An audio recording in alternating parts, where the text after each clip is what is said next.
JBNN will keep you informed. I'm Michelle Jones. Before we get into the news, please remember to like, subscribe, leave a comment, and share the news with someone today. Now on to the news. 44 killed over 14 days. Murders down 14%. 24 murders were recorded in Jamaica over the 7-day period of July 6 to 13. The latest serious crime statistics by the Jamaica Constabulary Force, JCF, indicate. The list, which is usually updated at the start of the week, shows that, as of July 13, the country recorded 626 homicides, up from 602 on July 6.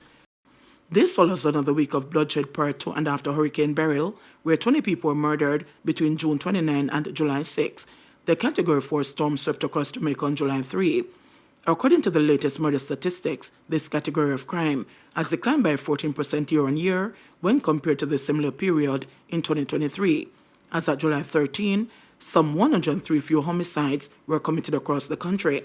The St. James Police Division recorded a triple murder last week, pushing up the total homicides to 78, leading all 19 police divisions. Westmoreland 59, St. Andrews South 52, St. Catherine North 46, and Kingston Eastern 37 round out the top 5 most murderous divisions.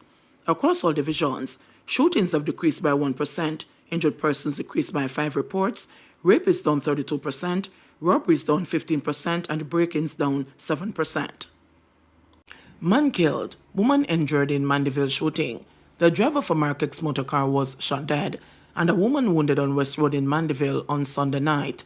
Relatives named the deceased as Roshane Young, a resident of New Hall in Manchester. Preliminary reports are that at about 9:50 p.m., Young was driving the vehicle with 3 passengers on board. The motor car reportedly came under gunfire as it stopped on West Road in the vicinity of Knowles Circle. 2 of the passengers reportedly ran from the car into bushes to escape the attack. Further reports are that Young and a female passenger sustained gunshot wounds before the vehicle crashed into a yard. Young and the injured female were taken to hospital, where he was pronounced dead, while the woman was admitted for treatment. Young's grandmother said she saw him about 6 p.m. and gave him his Sunday dinner. When he came, it was just about to get dark. I me give him the dinner and said to him, eat the food and full your belly. And me and him stand up and talk.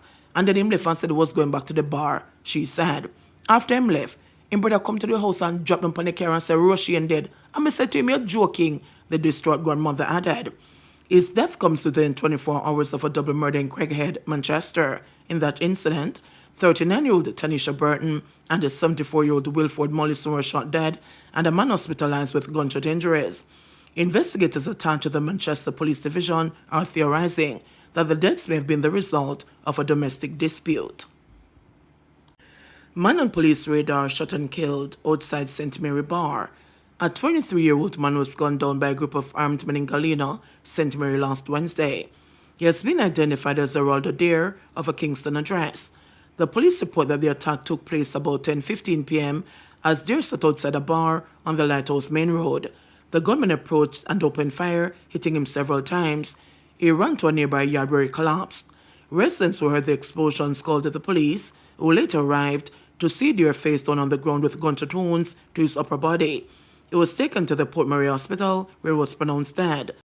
The police found 18 9mm spent casings, 6 expended bullets, and 2 live rounds on the scene.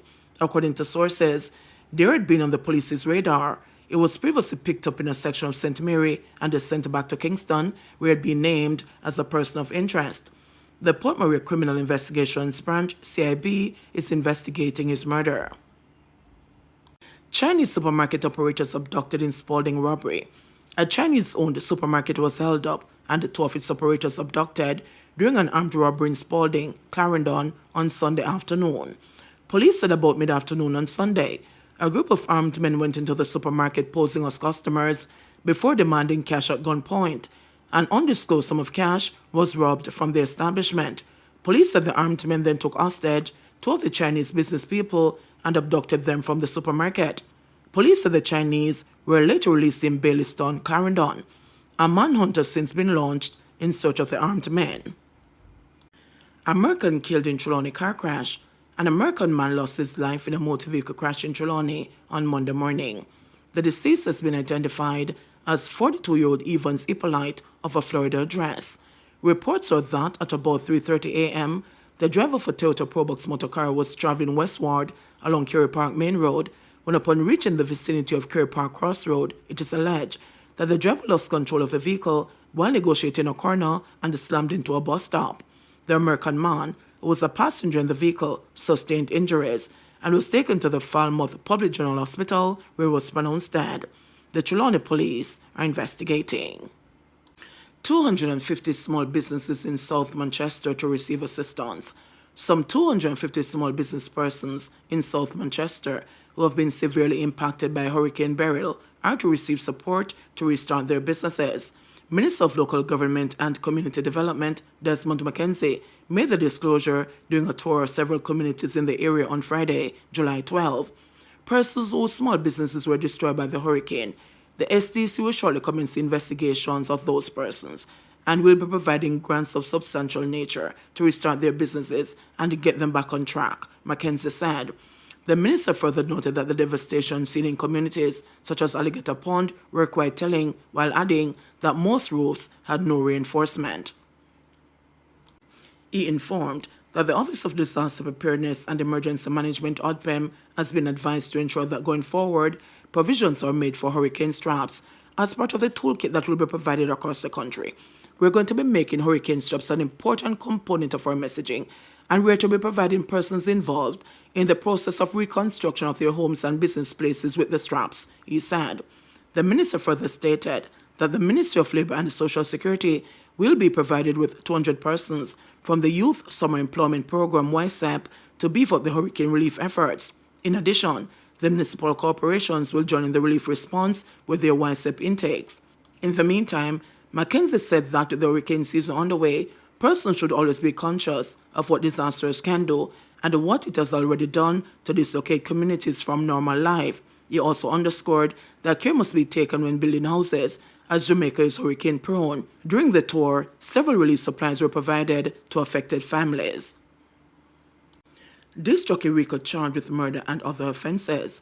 The Huntsville police have laid several charges, including murder, against 31-year-old disc jockey Sean Henry, otherwise called Rico, of 5th Street, Greenwich Town, Kingston 13.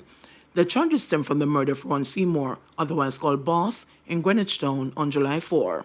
Henry is charged with murder, possession of prohibited weapon, using a prohibited weapon to commit a felony, and unauthorized possession of ammunition. The police said about 10:35 on July 4, residents heard explosions and alerted them. Upon their arrival, Seymour was seen with gunshot wounds. He was assisted to the hospital where he was pronounced dead. An investigation was launched, and Henry was arrested and subsequently charged on Saturday. His court date has not been finalized. ACP Phillips emphasized his community role in crime reduction efforts. Head of the Area 5 Police, Acting Assistant Commissioner Christopher Phillips, wants greater public involvement in the effort to reduce the spate of murders across the island. ACP Phillips said reading the communities of criminal elements, particularly those in Area 5, requires a tactical and deliberate approach from the police, coupled with greater commitment and participation from citizens. The Area 5 Police Commander says, as criminals grow more sophisticated, the police will respond and bring them to book. We have already established an area fugitive apprehension team that will seek to aggressively go after wanted men and persons of interest. A joint special operations team is now in place with renewed mandate and authority to move across the area on special assignments. We need our citizens to support us on achieving this most audacious target of a sub-1,000 murders. We are pulling out all the preventative strategies to try and achieve it, but the public must believe in it and be determined that they need peace in their communities. Too much foolishness for too long. Places like Yallas, Linstead, Old Harbour, Lawrence Tavern, Gregory Park, all those communities, citizens living in those areas must get busy and come and talk to us. Much is happening in your communities that you need to tell us about. And finally in the news today, roadways facing collapse in Portland. Residents in Cornwall Barracks and the Ginger House in the Rio Grande Valley of Portland are at risk of being marooned as a result of two massive landslides that occurred during the passage of Hurricane Beryl nearly 2 weeks ago. The landslide threatened to undermine the integrity of newly paved roadways in both communities and have worsened with each bout of rain since the July 3 hurricane. Portland Eastern Member of Parliament Anne-Marie Vaz, who visited both areas on Sunday, acknowledged that immediate action is required to save both thoroughfares. I'm looking at the actual damage, and it is really hard to accept that this is, in fact, happening. I yielded to the cries of the people who have been begging for a proper road service for several decades now, she said. It took a lot of effort to secure the funding to reconstruct the roadway at Ginger House and Cornwall Barracks, but it was done with success. But here comes one single hurricane and just mash up the roadway. I'm feeling like each time I take one step forward, I'm taking 10 steps back. It is not fair to the people, especially the elderly, farmers, taxi operators, and students, who are the ones most likely to suffer in the event that both roadways collapse. She called the situation an emergency, promising to lobby for the necessary repairs in the shortest possible time to avert a total collapse of both roadways. The Rio Grande Valley is the breadbasket of the parish, and therefore it is of paramount importance to ensure that the necessary remedial work is done in a timely manner so that farm produce can get to the market for consumers, Val said.